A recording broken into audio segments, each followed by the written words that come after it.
you divide that number by 4. That tells you how many teaspoons of sugar are in a serving. So 28 divided by 4 is 7. So that means there are 7 teaspoons of sugar in a serving. A serving is the size of my hand.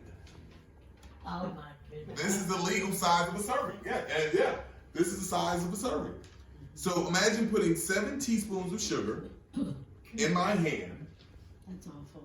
But the bowl of cereal is this big.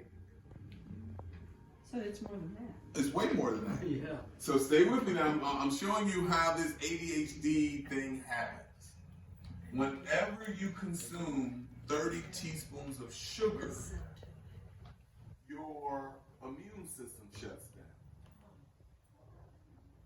When you 30 teaspoons 30. of sugar, your immune system shuts down. So I'll use Sharon because she works in a big corporate place.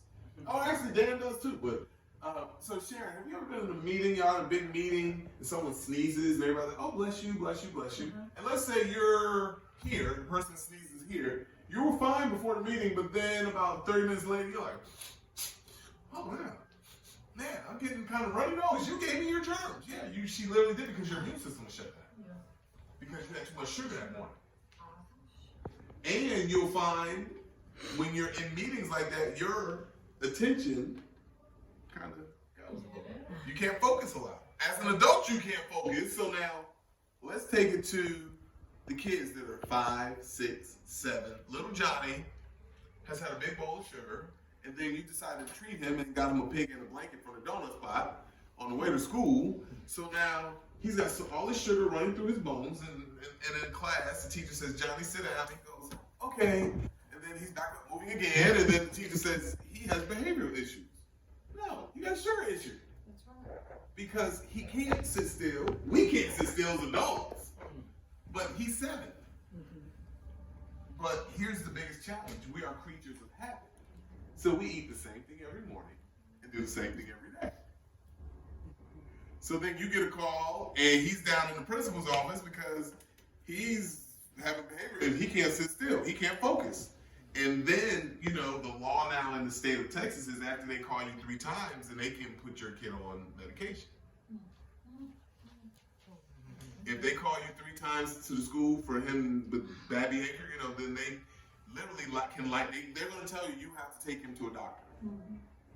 And get a diagnosis. And then the doctor's going to prescribe your 7-year-old grandbaby some form of medicine. Ritalin. There you go. Yep. Probably full of sugar.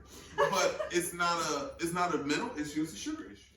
Right. And so that's why we have to be more mindful of what we feed our children in the morning for breakfast. Because not only does it wipe out their immune system, their sugar level is going through the roof. And then at school, now school lunches are terrible. I don't give a fuck, but you get the point. So that's where all of these sugar issues come with the kids. And once you get that under control, you'll be amazed how he's much more manageable or she's more manageable. They're not as hyper. They're just not, a lot of stuff just goes away because they're not consuming all that sugar.